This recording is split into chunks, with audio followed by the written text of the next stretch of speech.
अस्सलाम वालेकुम। Welcome to Nova's YouTube channel.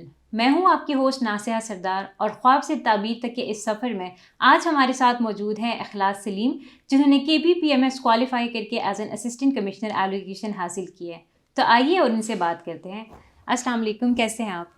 वालेकुम अस्सलाम, thank you so much for having me. मैं बिल्कुल ठीक हूँ, आप कैसी हैं? मैं ठीक हूँ अल्हम्दुलिल्लाह। Thank you so much for coming and first of all मेरी तरफ से आपको बहुत मुबारकबाद और on the behalf of Nova as well I congratulate you on your allocation. Thank you so much and it is a privilege to be here और आपका बहुत शुक्रिया, खैर मुबारक, थैंक यू। ऑलराइट, सो थोड़ा सा हम बेसिक से स्टार्ट करेंगे आपके एजुकेशन बैकग्राउंड से। थोड़ा सा आप हमें और हमारे ऑडियंस को बताएगा कि what was your educational background. अच्छा, I am an engineer and then मैंने लॉ भी किया, so I was practising law before appearing for PMS। So I am an engineer from UT Peshawar and then मैंने MS किया था UT Peshawar से ही। और law was a secondary degree, जो मेरा शौक था। Basic background was that engineering. Alright, अच्छा मैंने सुना है कि जो MBBS बैकग्राउंड के स्टूडेंट्स होते हैं और जो इंजीनियरिंग बैकग्राउंड के स्टूडेंट्स होते हैं, वो जब सिविल सर्विसेज में आते हैं तो उनकी जो पढ़ाई होती है वो कम हो जाती है एज़ कम्पेयर टू जो बाकी स्टूडेंट्स होते हैं। वो जब सिविल सर्विसेज वाले फील्ड में जाते हैं, यानी कि जब CSS एग्ज़ाम की तैयारी करते हैं, तो उनकी पढ़ाई ज़्यादा हो जाती है। सो इज़ दैट ट्रू और नॉट? तो it is a relative thing actually. Medical वाले, हाँ, they are good at cramming, वो बुक्स ज़्यादा पढ़ते हैं। But as far as engineering का जो है, तो engineers are good, I think, in understanding things, क्योंकि हमारे कॉन्सेप्चुअल चीज़ें ज़्यादा होती हैं। We study too much books, but उसका क्रक्स हमें चाहिए होता है। और यस, सिविल सर्विसेज में ऐसा नहीं है कि पढ़ाई कम हो जाती है, बट हाँ, उसका मोड ऑफ स्टडी जो है वो ज़रूर तब्दील हो जाता है। आपको if you are an engineer और आप इंजीनियरिंग के दौरान पढ़ रहे होते हैं, तो you have to get that concept out of that topic, जो आप फिर बाद में कहीं पे भी अप्लाई करना होता है आपने। और बिकॉज इंजीनियर्स के पास बहुत कम ही ऑप्शंस होते हैं आपके पास ऑप्शन में चूज़ करने के लिए, और बहुत सारी चीज़ें यहाँ पे क्रैम भी करनी होती हैं, आपको डेट्स याद करनी है, फॉर एग्जांपल पाकिस्तान अफेयर्स है, करंट अफेयर्स में ये वो। तो ऐसा नहीं है कि कुछ बढ़ता या कम होता है, बट यस डेफिनेटली जो मोड ऑफ स्टडी है वो ज़रूर तब्दील हो जाता हाँ, है। बिकॉज़ जितना मेनली मैंने सुना है that like that is related to the stamina, के जो इंजीनियर्स और MBBS यानी डॉक्टर्स होते हैं उनका थोड़ा सा स्टैमिना ज़्यादा होता है as compared to other students, yes, तो प्रॉबेबली बिल्कुल। इसलिए। स्टेमिना तो उनका बहुत ज़्यादा होता है, but I will again beg your pardon, but मैंने पहले भी कहा, परसेप्शन डिफरेंट है इस पे। जो सिविल सर्विसेज का एग्ज़ाम है, वो मेरा नहीं ख्याल कि इट इज़ अबाउट कि आपने दिन में 12 घंटे पढ़ा है या 14 घंटे पढ़ा है या 1 घंटा पढ़ा है। इट इज़ अबाउट कि आपको वो चीज़ें समझ कितनी अच्छी आई हैं। कभी भी आपने जितने भी एग्ज़ाम्स देखे होंगे सिविल सर्विसेज के, CSS में या PMS में, they are not going to ask you कि आप ये बताएं कि जी पॉलिटिकल हिस्ट्री पाकिस्तान की क्या थी, या वो डेफिनेशंस नहीं आती। आपने किसी एक चीज़ को इंटीग्रेट करना है किसी दूसरी चीज़ के साथ, तो उसके लिए ज़रूरी है कि आपको उस चीज़ का आइडिया इतना अच्छा हो, इतना क्लियर हो, कि आप उसको कंटेम्प्रेरी सिचुएशन में या कहीं भी हिस्टोरिकल बैकग्राउंड में या किसी भी ऐसी चीज़ के साथ इंटीग्रेट करके उस सवाल का जवाब दे सकें। तो ये ज़रूरी नहीं है कि आप दिन में 4 घंटे बैठे हैं, 10 घंटे बैठे हैं। As far as your understanding thing, मेरे ख्याल में दैट इज़ अनफ। मैं I am not that guy कि जिसने 10 घंटे कभी भी पढ़ा होगा। तो मेरा ख्याल है कि दिस इज़ अ मिथ। हाँ, जो लोग पढ़ते हैं they are very good, but ऐसा नहीं है कि आपने सिर्फ 10 घंटे ही पढ़ना है तो you will get educated and you will get that job. But if you are doing it in 3 hours and you get that crux out of that topic, I think it is good. Alright, yes. Alright, so this is very interesting कि आप engineering background से, like you are an engineer by profession, और आप अब आए हैं civil services में। तो इसकी वजह क्या है? लाइक जो इंजीनियरिंग था, was it like wasn't it like that much rewarding जितना आप एक्सपेक्ट कर रहे थे? So like in short I want to ask that why civil services? I would be practical in this. पहली बात तो ये है कि ये हर किसी की ड्रीम जॉब होती है। सिविल सर्विसेज हर एक बंदे की हु लिव्स इन पाकिस्तान उसकी ड्रीम जॉब है। और बीइंग एन इंजीनियर, अगर मैं इसका जवाब दूं, तो there is so much unemployment. और अगर if you get a job, तो जो जॉब की एम्प्लॉयमेंट जो सिक्योरिटी है, जो जो आपकी फाइनेंशियल सिक्योरिटी है, वो इतनी ज़्यादा नहीं है इंजीनियरिंग की जॉब में। बिकॉज हमें ये भी पता है, we don't have that much industries, we don't have that much employment for engineers. So I think मेरे लिए तो that was a dream job. ये मेरे फादर का ख्वाब था, मे सो रेस्ट इन पीस। वो हमेशा ये दुआ करते थे कि मैं अपने एक बेटे को असिस्टेंट कमिश्नर देखना चाहता हूँ। तो आई एम ग्लैड कि अगर वो होते तो बहुत खुश होते, बट जैसा नहीं। ऑल राइट, ठीक है। तो जैसे this is a general perception कि अगर हम कॉम्पिटिटिव एग्जामिनेशंस का अगर हम देखें, CSS हो, PMS हो, PCS हो, जितने भी कॉम्पिटिटिव हम्म। एग्जामिनेशंस हैं, तो लाइक कहा जाता है कि like they are very tough. तो मैं आपसे ये पूछना चाहूँगी कि they are like actually really tough? क्या ये वाकई में बहुत कोई मुश्किल एग्ज़ाम होता है? Again, this is a relative question. Yes, the study, the journey, it is very tough. It is very tough. लेकिन बात यह है कि आपकी टफ की डेफिनेशन क्या है। आई थिंक कि मुझे पॉलिटिकल साइंस बहुत अच्छी समझ आई। मैं ज़िंदगी में, मेरा कोई बैकग्राउंड नहीं है सोशल साइंसेस का, मुझे किसी ने पढ़ाई नहीं है। आई didn't join any academy for मेरी रिटन एग्जाम। और मुझे पॉलिटिकल साइंस ज़्यादा अच्छी आई। लेकिन जो इंजीनियरिंग के स्टूडेंट्स हैं, मैं उनको बताना चाहता हूँ कि अगर इंजीनियरिंग स्टैटिक्स जब हम पढ़ते थे, that was way too hard this, तो ज़्यादा मुश्किल था। तो दैट डिपेंड्स कि आपका जो शायद जो आपकी परसेप्शन है अबाउट थिंग्स, जो आपका शौक है वो कितना है। मुझे सिविल सर्विसेज का शौक ज़्यादा था, तो मुझे ये चीज़ें ज़्यादा अच्छी समझ आई as compared to my engineering degree. तो yes, it is very tough, but ऐसा नहीं है कि it is something which is impossible या आप कर नहीं सकते। It is very much achievable. All right, so you are an engineer cum civil servant. और यस। तो वजह तो हमने जान ली कि आपने सिविल सर्विसेज क्यों चूज़ किया।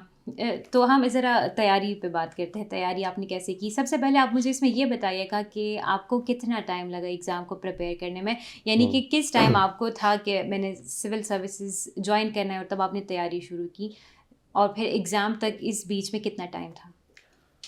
आई will give an honest answer.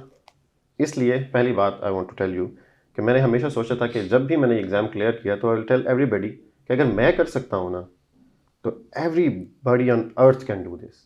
कोई भी, लिटरली कोई भी बंदा जो है ना वो कर सकता है। जो है तैयारी का टाइम मेरे लिए एक परसेप्शन था कि जो सिविल सर्विसेज के एग्ज़ाम्स में लोग बैठते हैं ना, वो कुछ गॉड गिफ्टेड लोग होते हैं। तो शायद कुछ 6-6 साल 7-7 साल मेहनत करके आए होते हैं, तो वो बैठते हैं। तो I was literally making my mind for two years कि मैं अप्लाई तो करूं, पढ़ूं तो सही, एग्ज़ाम दूं तो सही। तो इट वाज इन 2022। मेरे लिए वो टाइम पीरियड बहुत ही कम था। मैंने स्क्रीनिंग टेस्ट देने के बाद तैयारी शुरू की थी। So there were 4 months I guess, जिनमें मैंने CSS के लिए प्रिपेयर किया, और देन 2 मंथ्स मोर, जिसके बाद मैंने PMS में KP में अपीयर हुआ एंड आई गॉट एलोकेटेड। तो 4 to 6 months are more than enough कि अगर आप, देन अगेन बात यह है कि आप पढ़ भी रहे हैं या नहीं। अगर आप खुद को बेवकूफ़ बना रहे हैं कि मैंने किताब खोली हुई and I am not studying, तो दैट इज़ वेस्टिंग टाइम। अगर आप पढ़ रहे हैं तो 4 to 6 months are more than enough. तो 4 to 6 months का जो आपने जिक्र किया, तो this is like for both CSS and PMS या सिर्फ PMS के लिए? वेल, फॉर बोथ, बिकॉज ऐसा नहीं है कि एज आई टोल्ड यू कि मेरा CSS में भी my aggregate was above 600, but I flunked English ऐसे। और उसकी वजह यही थी कि आई डिडंट प्रैक्टिस राइटिंग। वो again there are two different things. एक चीज़ है कि आप तैयारी कर रहे हैं, द अदर थिंग इज़ जो 6 दिन है ना, आपने दिन में 2 पेपर्स देने हैं and you have to write consecutively for 6 hours. And it is merely possible कि आपको खाने को दुनिया में कुछ ना मिले, बिकॉज उन 2 घंटों में अपनी नमाज भी पढ़नी है, you have to revise the next subject जिसका पेपर है। तो इट इज़ अबाउट राइटिंग। तो जो those people who come from medical background या जो सोशल साइंसेस से होते हैं, तो उनको लिए लिखना शायद कंपैरेटिवली ईजी होता है। 4 to 6 months are more than enough.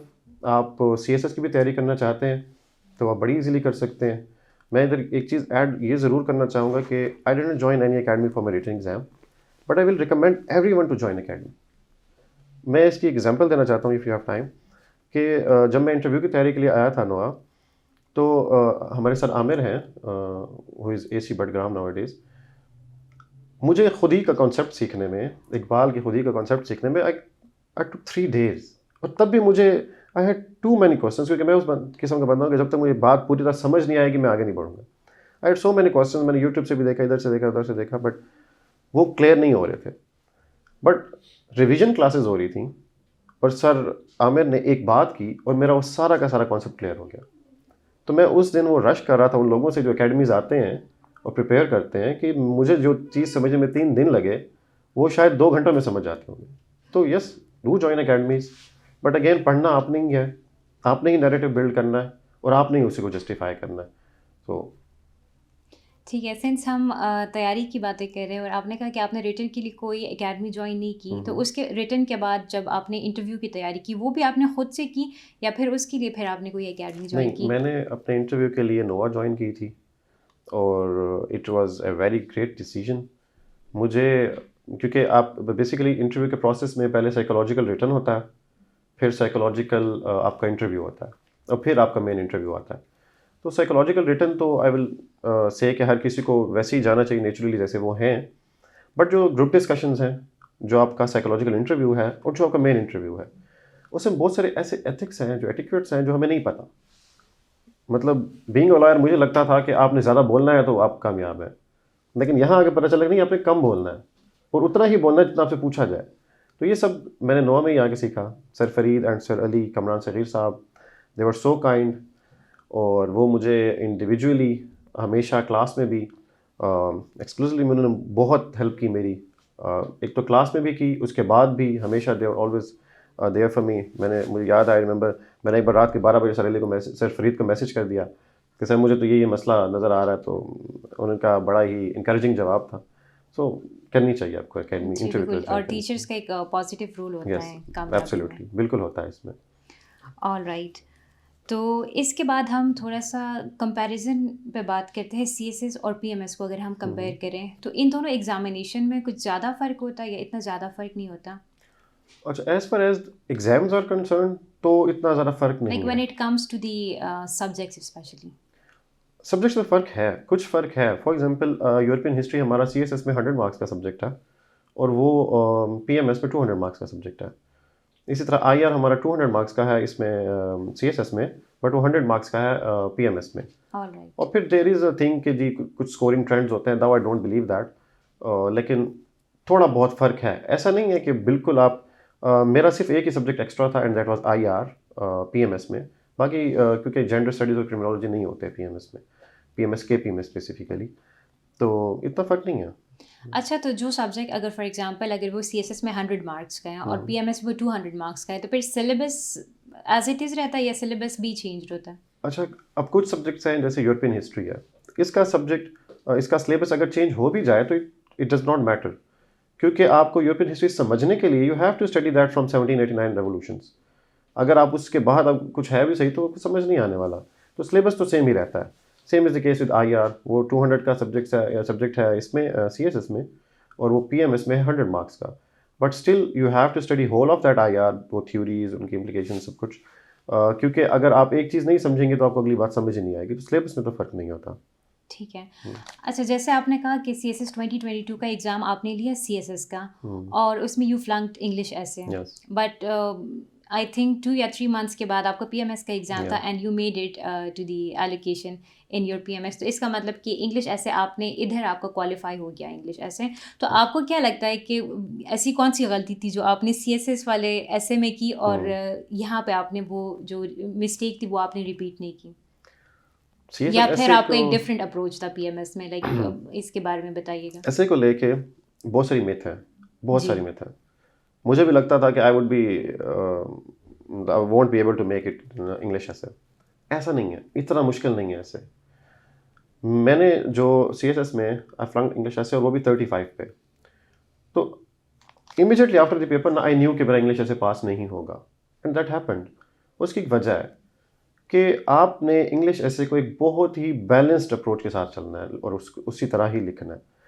मैंने एज आई टोल्ड यू कि मेरे साथ तो एक ट्रेजेडी हो गई कि when I was attempting English ऐसे पेपर, तो समवन हैड टोल्ड मी कि आपने जो है वो जो बॉर्डर्स होती हैं वो मार्कर से लगानी है, एंड आई ट्राइड दैट। और जब I was trying to draw that line ना, तो वो इंक फैल गई उस पेपर पे।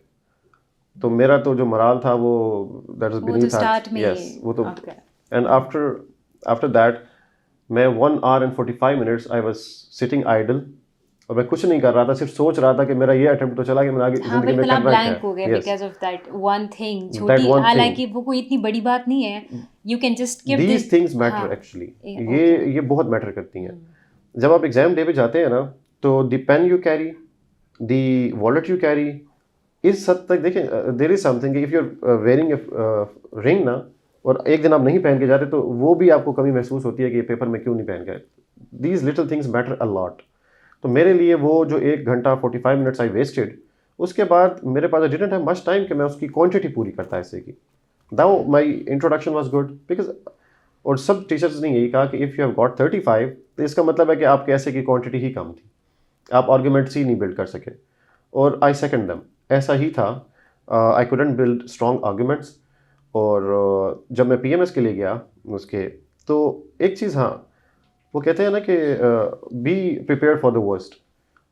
सीएसएस के बाद सीएसएस जो हमारा 2022 का था, उस टाइम लिटरेरी एसेज वर, मतलब उस टाइम वो ट्रेंड बन रहा था कि लिटरेरी एसेज आ रहे थे। तो जब हमारा पीएमएस का आया तो हमारे पीएमएस के एग्ज़ाम से पहले एक पीपीएस का एग्ज़ाम हुआ था, वो भी पख्तूनख्वा पब्लिक सर्विस कमीशन ने कंडक्ट कराया था। एंड इट हैड ऑल दो जो भी टॉपिक्स ना, all those were literary topics. तो समवन जो who happened to be friend of mine, उसने ऐसे के पेपर से एक दिन पहले मुझे वो पेपर भेज दिया पीपीएस का। तो आई वाज मेंटली प्रिपेयर्ड कि कल यही इसी तरह के मुश्किल एसेज आने वाले हैं। तो जब आप मेंटली प्रिपेयर्ड होते हैं, यू टेक योर टाइम और आप चूज़ करते हैं वो टॉपिक, मुझे लगता है कि ऐसे के बारे में बड़ी सिंपल अप्रोच है कि आप जब भी ऑप्ट करें ना कोई भी ऐसे, तो वो ना ऑप्ट करें जिसके लिए आपके पास कंटेंट ज़्यादा है, वो ऑप्ट करें जो टॉपिक आपको समझ ज़्यादा आया, क्योंकि फिर आप उसके बारे में इतना कुछ लिख सकते हैं। और इन माय केस मुझे पता था कि मेरा, और पता नहीं रिटर्न या जो भी हो या ना हो, but I will definitely pass English ऐसे, कि वो मेरा इतना अच्छा गया था। I have scored 49 in English ऐसे। माशाल्लाह। तो आई न्यू दैट। और कौन सा ये, ऐसे आपने अटेम्प्ट किया था? अच्छा, दैट वाज के the more you sweat in peace the less you bleed in war. Okay. तो इट वाज एन इंटरेस्टिंग ऐसे। इसके बारे में ना, बिलीव यू मी, मेरे जहन में जो भी आया, फ्रॉम वॉर्स टू कोविड और to your medical emergency, trade wars, जो कुछ भी आया ना, मैंने I wrote it in the ऐसे, and that worked for me. हमारी अप्रोच, मसला ये है ऐसे के साथ कि हम इतने कन्फाइंड स्पेस में सोच रहे होते हैं ऐसे में कि हम ना आर्गुमेंट्स बिल्ड कर पाते हैं और ना इसकी क्वांटिटी पूरी कर सकते हैं। तो मेरे ख्याल में जितना आपका एक्सपोजर ज़्यादा होता है करंट अफेयर्स के साथ, उतना ही ज़्यादा आप अच्छा ऐसे लिख सकते हैं। और स्ट्रक्चर तो यस, एवरीबडी नोज दैट कि ऐसे का एक स्ट्रक्चर होता है and you have to follow that. Alright. और जो पीएमएस का ऐसे होता है और जो सीएसएस का होता है, इनकी जो लेंथ रिक्वायरमेंट्स डिफरेंट होती है, राइट? सीएसएस में आपने ज़्यादा वर्ड्स लिखने होते हैं और नहीं, पीएमएस ऑलमोस्ट सेम ही है। अब मैं पैराग्राफ्स तो बता सकता हूँ, मतलब 22 आप जैसे पैराग्राफ्स। सीएसएस ऐसे का तो आई हैव एन आइडिया कि यस यस यस, अच्छा, 2500 टू वर्ड लिमिट, 3000 आपने। या you are asking about word limit, yes वो डिफरेंट है। आई गेस सीएसएस ऐसे की दैट इज 3000 वर्ड्स, 25 टू 2500। 3000, हाँ। आई am not very much sure, but PMS की भी शायद इतनी ही थी, 2000 समथिंग। ऑलराइट। और जो पेपर अटेम्प्टिंग का जो टाइम होता है वो 3 घंटे का होता है, वो कम वो होता है? 3 घंटे का ही है, लेकिन पीएमएस में एक चीज़ होती है कि आपके एमसीक्यूज नहीं होते बहुत सारे उसमें, तो you have to opt 5 question instead of 4। तो पीएमएस में एक बहुत बड़ा मसला है which I faced and I feel कि वो ये है कि जब आप 5 क्वेश्चन ऑप्ट करते हैं ना, तो आपके पास टाइम मैनेजिंग बहुत बहुत मुश्किल हो जाती है। टाइम मैनेजमेंट आपकी इतनी मुश्किल हो जाती है कि, बिकॉज हमारा वो माइंडसेट बना होता है ना, एमसीक्यूज तो आप पहले 10 मिनट्स में कर ही लेते हैं, चाहे वो आपको आए या ना आए। तो यू स्टिल हैव दैट दो 10 मिनट्स, और बाकी भी आपके पास टाइम होता है टू ऑप्ट 4 क्वेश्चंस। लेकिन वहाँ आपके पास 5 क्वेश्चंस होते हैं, तो it becomes harder I guess. ठीक है। और पीएमएस में भी आपको रिटन एग्जाम में अपेयर होने से पहले आपको स्क्रीनिंग टेस्ट देनी होती है? यस, स्क्रीनिंग टेस्ट होती है, बट हमारे केस में वो नल एंड वॉइड हो गई थी, बिकॉज उन्होंने कुछ 20:1 रखा था कि अगेंस्ट 1 पोस्ट हम 20 लोगों को स्क्रीनिंग में पास करेंगे। तो वो कोर्ट केस हुआ, और बेसिकली ये जो अभी जो अपने पीएमएस में जिसमें हम एलोकेट हुए हैं, that was advertised in 2020 and today it is 2024। या। तो it took 4 long years in this journey.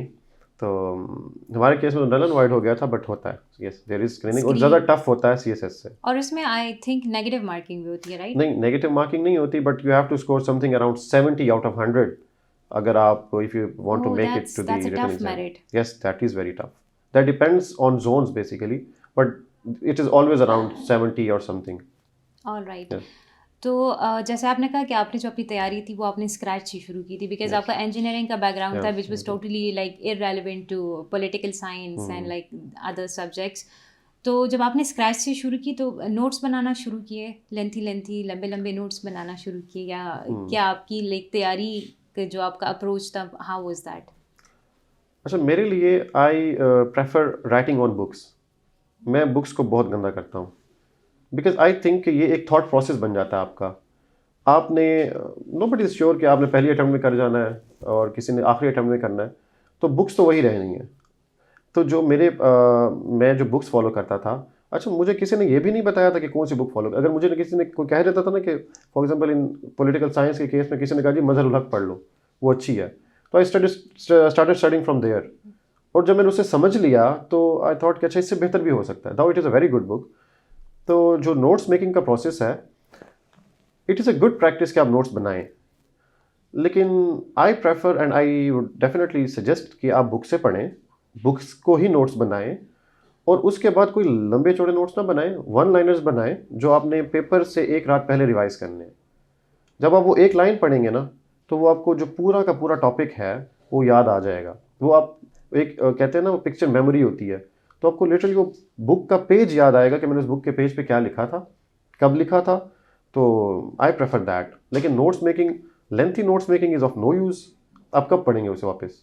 Exactly. जो वन लाइनर्स आपने बनाने हैं वही बनाएं, ताकि आप उसको जो लास्ट मोमेंट होता है उस पर रिकॉल कर सकें, बस दैट इज़ इट। या और अगर आपका जैसे फर्स्ट अटेम्प्ट वाले जितने भी स्टूडेंट्स होते हैं तो उनके पास तो बिल्कुल भी टाइम नहीं होता दोबारा से वो इतने लेंथी नोट्स को रिवाइज करने का। मेरे केस में I still remember I had 15 days to prepare for political science, क्योंकि जब मैंने डिवाइड किया ना उनको, तो I had 15 days for political science and 3 days for general studies और क्रिमिनोलॉजी। तो ये जो नोट्स मेकिंग का प्रोसेस है, it is so lengthy and I think it is of no use. आपने उस नोट्स, लंबे चौड़े नोट्स बना के क्या ही करना है? अगर हमने एक टॉपिक समझ लिया है, तो कल को अगर वो टॉपिक का कोई नाम भी लेगा तो you will recall so many things about that. या जो इंपॉर्टेंट चीज़ें हैं, जो कोटेशंस हैं, या कुछ उससे रेलिवेंट आपके पास डेटा है, तो नोट दैट डाउन। वो वन लाइनर होते हैं कि एक आई रिमेंबर मेरे पास जो जनरल स्टडीज़ के नोट्स थे, वो हार्डली कोई 10 पेजेस के थे या 10 से 12 पेजेस के। तो मैं उनको बड़े इजीली रिवाइज कर लेता था, और अभी भी मुझे मेरी जो पिक्चर मेमोरी है, मैं रिकॉल कर सकता हूँ कि मैंने किस टाइम क्या लिखा था, क्योंकि मैंने जब बुक से पढ़ा था उससे मैंने अपने कॉन्सेप्ट्स क्लियर किए और जो वन लाइनर्स बनाए कि बस ये कोटेशंस या ये चीज़ें ना भूल जाएं।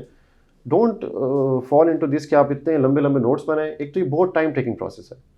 मतलब अगर कोई फर्स्ट टाइमर है and he is preparing and he takes 1 month for a single subject, और उसमें सिर्फ नोट्स बना रहा है, तो I am very much sure कि उसने नोट्स तो बना लिए हैं बट उसके कॉन्सेप्ट्स नहीं क्लियर होंगे, क्योंकि उसका फोकस ही ये है कि मैं नोट्स ही बना लिखने लूँ पे पहले। हाँ। हाँ, अगर if he has so much time कि जी पहले वो नोट्स बनाए, उसके बाद वो उन नोट्स को रिवाइज करे, उधर ही से पढ़े, तो ठीक है, you can go for that. But if you have limited time, जो कि तकरीबन सभी के पास लिमिटेड टाइम होता है, तो डोंट तो गो फॉर दैट ज़्यादातर लेंथी टाइम लाइन। आपको रीडिंग को देना चाहिए और साथ साथ यस, आप जो जैसे रीडिंग आपने कहा कि रीडिंग। कोटेशन है या स्टैट्स है या कोई इस तरह की जो चीज़ें हैं जो आपको मेमोराइज करने वाली हैं, हाँ, तो वो वो आप आप लिख साथ लें, कहीं पे लिखते बिल्कुल, जाएं। बुक के ऊपर भी लिख सकते हैं, रजिस्टर में भी लिख एब्सोल्युटली। सकते हैं। ओके। और अबाउट रीडिंग, तो ये है कि जो एक बहुत कॉमन नोन चीज़ है ना, वो है एक्सप्रेशन, आपका राइटिंग एक्सप्रेशन।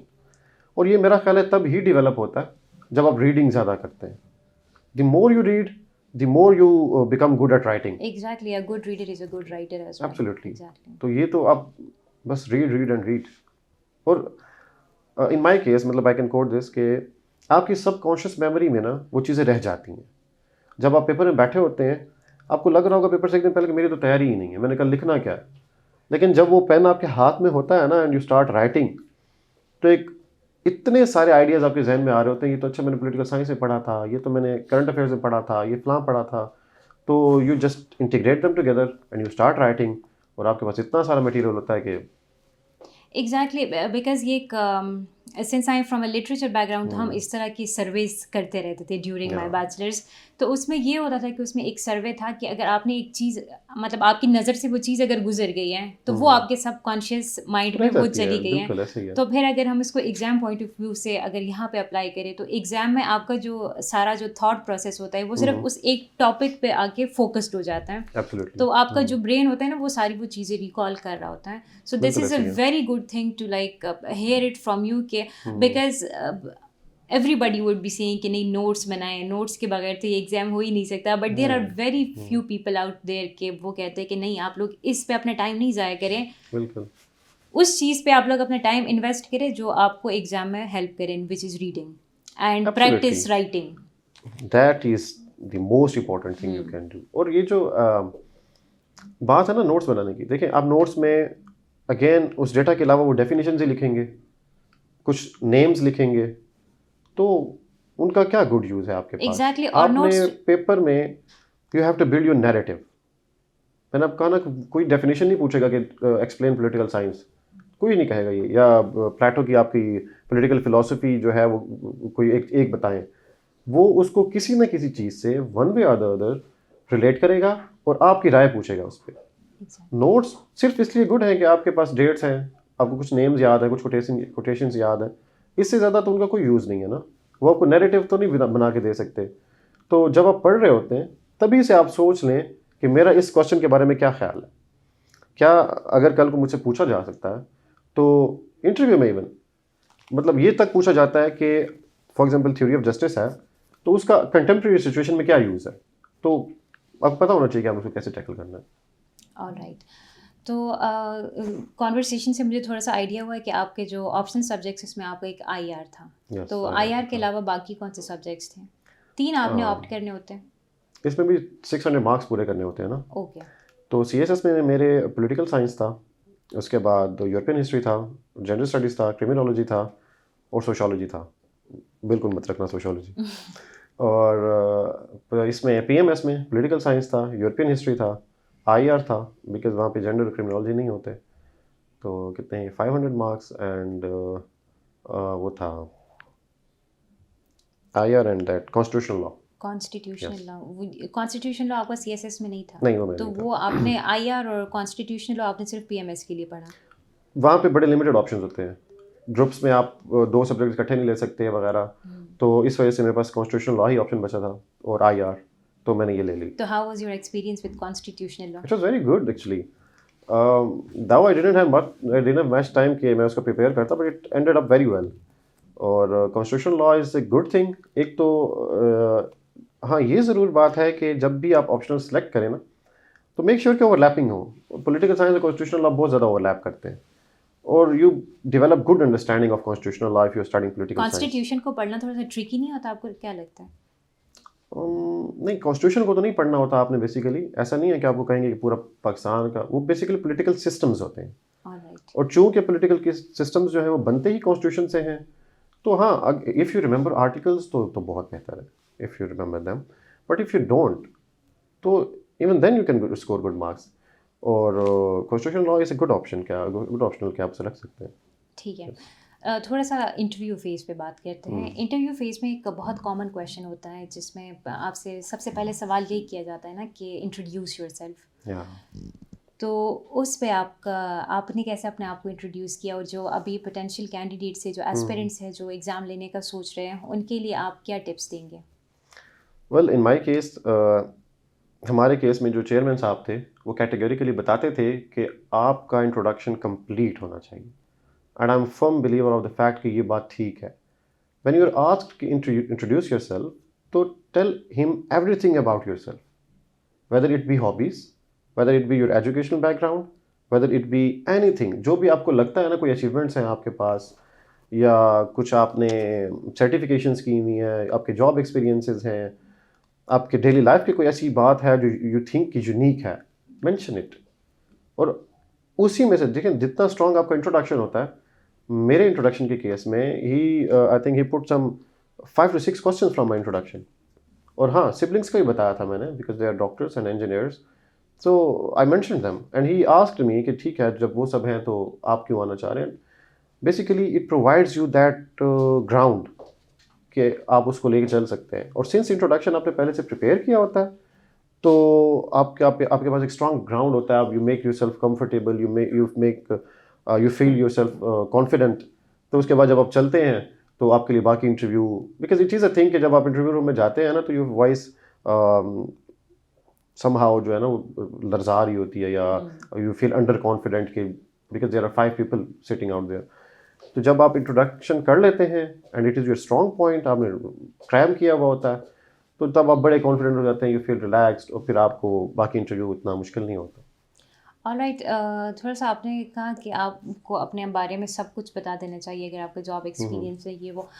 जो आपको लगता है कि, बिकॉज़ मैंने क्या बात सुनी इसलिए मैं कह रही हूँ कि अगर जॉब एक्सपीरियंस आपका वास्ट है before appearing in the exam, उससे पहले आप डिफरेंट जॉब्स कर चुके हैं, so that gives you an edge in the final allocation. So is that true, या फिर आपके प्रायर जॉब एक्सपीरियंस से उस इंटरव्यू का कोई एज सच लेना देना नहीं होता? दिस इज़ अ थिंग कि देखें, आप जो अपनी लाइफ के अचीवमेंट बताते हैं ना, तो they definitely make an impression. Okay. लेकिन अगर आप इसको यूं इस सेंस में ले रहे हैं कि whether they are good for getting marks, तो नहीं, ऐसा नहीं है। क्योंकि हाँ, ये होता है कि जब आप उनको जॉब एक्सपीरियंसेस शेयर करते हैं तो they ask so many question from your job experiences. कुछ लोग कुक करते हैं। मेरा ख्याल है कि इंटरव्यू में you have to remain 100% honest. It is not about कि आप कुछ फेक करें, because then you will get trapped. आपको वो एक क्वेश्चन ट्रिकी करेगा and you will be stuck there. तो job experiences, yes, they matter a lot. बहुत सारे लोग होते हैं जिन्होंने कम्युनिटी सर्विसेज की होती हैं। In my case I didn't have that job experience, but I had worked as a volunteer जब हमारे फ्लड्स आए थे, देन आई मेंशन दैट। तो चेयरमैन ने उसके बारे में कुछ क्वेश्चंस किए, बट उसके साथ मेरा एक्सपीरियंस अच्छा रहा। तो yes, do mention them and they have an impression to make. But ऐसा नहीं है कि आप ये एक्सपेक्ट करें कि if you have so many job experiences तो you will get 100 marks extra. तो ऐसा नहीं है। Alright, so my next question would be कि अगर आपसे इंटरव्यूअर पूछे कि why should we consider you for this job, जो कि अगेन एक बहुत नॉर्मल क्वेश्चन है, और मकसद इस क्वेश्चन को पूछने का ये है कि एक तो आपकी सक्सेस स्टोरी शेयर करना है, लेकिन साथ में ये भी है कि जितने भी पोटेंशियल कैंडिडेट हैं जो एस्पायर करे फॉर द एग्ज़ाम, तो उससे वो आपकी बातों से उनको भी हेल्प मिले। तो जैसे आपने कहा कि इंट्रोडक्शन में you have to be as natural as possible, जैसे आप हैं अपने आप को आप वैसे ही प्रेजेंट करें। Absolutely, yes. तो अगर वो आपसे पूछे कि आप सिविल सर्विसेज क्यों ज्वाइन करना चाहते हैं, तो उसमें भी आपको like you have to be very natural, या फिर उसमें आपको थोड़ा सा कुक करने की ज़रूरत है? देखिए, you have to be very natural. Okay. You have to be very natural. अगर आप वहाँ जाके ये कहेंगे कि मैं कौम और मुल्क की खिदमत करने आया हूँ, तो everybody wants to do that. मैं ये नहीं कह रहा कि कोई करना नहीं चाहता, बट फिर वो आपसे क्वेश्चन करेगा, एंड ही डिड दिस। एक लड़के ने उसे जाके कहा कि सर मैं सर्व करना चाहता हूँ नेशन को, मैं I want to bring the change. And he was like I have served 35 years in this services. मैंने जब कोई तब्दीली नहीं बना सका मैं, तो आप कैसे बनाएंगे? आप मुझसे कैसे बेहतर है? तो व्हाट डू यू थिंक, आप इसे कैसे जस्टिफाई करेंगी? मतलब आप उससे बेहतर नहीं है किसी भी केस में। एग्जैक्टली। तो बी वेरी ऑनेस्ट। और एक पोटेंशियल काउंटर तो ये भी हो सकता है कि अगर आपने चेंज ही लाना है, सो भाई आप वो किसी तरीके से भी आप ला सकते हैं, you don't civil have to services में जॉइन यू द सर्विसेज। देखें, if you are becoming an assistant commissioner और एनी अदर, जब आप जाते हैं बीइंग इन 17th grade, तो you are the last in the hierarchy. ठीक है, you are the last in the hierarchy. आप अपनी मर्जी से निगोशिएशंस भी नहीं कर सकते। You can not even talk to anybody without your जो सुपीरियर है उसकी परमिशन के। तो how you are going to make a change? You ठीक है, we have to be very practical. हमारे मुल्कों का मसला ये है, हम यूटोपिया में रहते हैं। You have to be practical. You can not bring any change if that system does not get change. तो ये ना कहें कि मैं बी वेरी प्रैक्टिकल। मेरे केस में जो हमारा साइकोलॉजिकल इंटरव्यू था, आपसे हुआ था ये सवाल? मुझसे साइकोलॉजिकल इंटरव्यू में सवाल हुआ था, and the psychologist asked me के why do you want to join PMS? तो आई सेड मुझे फाइनेंशियल सिक्योरिटी चाहिए, जॉब सिक्योरिटी चाहिए, and is a very limited job. मुझे सेल्फ अचीवमेंट होगी, अकॉम्प्लिशमेंट मिलेगी कि I made my way through so many people. मैं तो इसलिए आया, एंड दैट इज़ 110% ट्रू। मेरे केस में यही बात थी। ऐसा नहीं है कि I was not earning much और आई कम फ्रॉम अल्हम्दुलिल्लाह स्ट्रॉन्ग बैकग्राउंड। तो इस तरह के कोई वो नहीं था, but I had to be. मुझे पता था कि this is a leverage job, everybody wants that. तो व्हाई फेक दैट? या तो आपने जवाब भी बस मैंने वैसे ही दिया, एंड शी वाज स्माइलिंग। और बस this was the only question she asked me actually. तो because if you are cooking that ना, this is definite that you will definitely get trapped. You can not fool them. Alright, आपने psychological assessment की बात की कि psychological assessment में आपसे ये सवाल किया गया। तो जितना मैंने नोटिस किया, स्टूडेंट्स अपने रिटन पे और अपने फाइनल जो उनका इंटरव्यू होता है उस पर बहुत ज़्यादा फोकस करते हैं, लेकिन साइकोलॉजिकल असेसमेंट वाला जो एक पार्ट है वो उस पर इतना ज़्यादा फोकस नहीं करते। वेल मुझे लगता है कि जो साइकोलॉजिकल का पार्ट है ना, ये उतना ही इम्पोर्टेंट है जितना आपका फाइनल इंटरव्यू है। मतलब आई डोंट नो अबाउट कि अंदर क्या होता है, बट आई एम श्योर कि जब चेयरमैन आपसे क्वेश्चन स्टार्ट करता है ना, तो he has your psychological profile और वो उसी से क्वेश्चंस करता है। मेरे केस में बहुत सारे लोग ऐसे थे who appear to be somewhat so confident. तो जब आपकी साइकोलॉजिकल प्रोफाइल ऐसी कुछ है कि सेज कि जी आप अच्छे हैं इन सर्टन थिंग, चेयरमैन आपको उसी चीज़ पे प्रेस करता है। तो if you are able to bear that pressure तो you get through that exam, और अगर नहीं तो बहुत इंपॉर्टेंट है psychological profile. Everybody must get जो भी है ना गाइडेंस फॉर दिस साइकोलॉजिकल।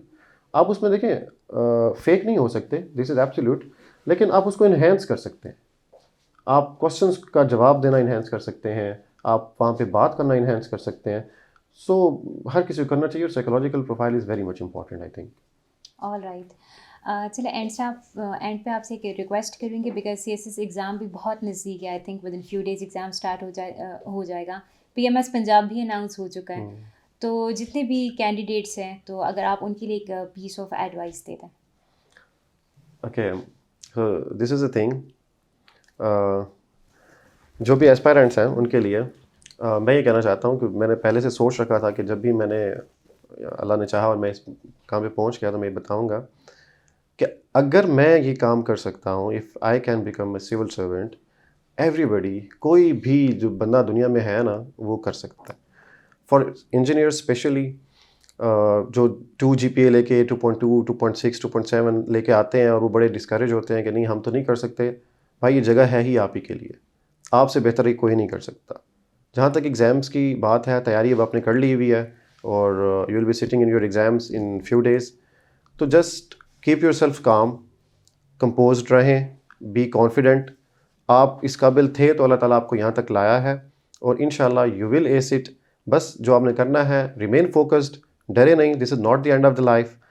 अल्लाह ताला इससे बहुत बेहतर अपॉर्चुनिटीज़ देता है, but if you are here for the reason. या तो आप सेलेक्ट हो जाएंगे इंशाल्लाह, I am sure everybody you जो कि बहुत मेहनत कर रहे हैं वो डेफिनेटली सेलेक्ट हो जाएंगे। इन केस अगर कोई नहीं भी होते तो ये be very much firm on this belief कि अल्लाह ताला ने आपके लिए बहुत बहुत बेहतर कुछ सोचा होगा। ये बात हमेशा याद रखिएगा कि अल्लाह ताला जहाँ भी इंसान को ले जाता है वो फॉर अ रीज़न ले जाता है, और जस्ट रिमेन काम, be focused, the world is yours. Thank you. All right, thank you so much, class, for joining us today. And once again, I congratulate you on your allocation. Thank you so much. Thank you so much. And you have all my best wishes. Thank you so much. Thank you again. Thank you all for watching. For more success stories, stay tuned. See you in the next one. Allah Hafiz.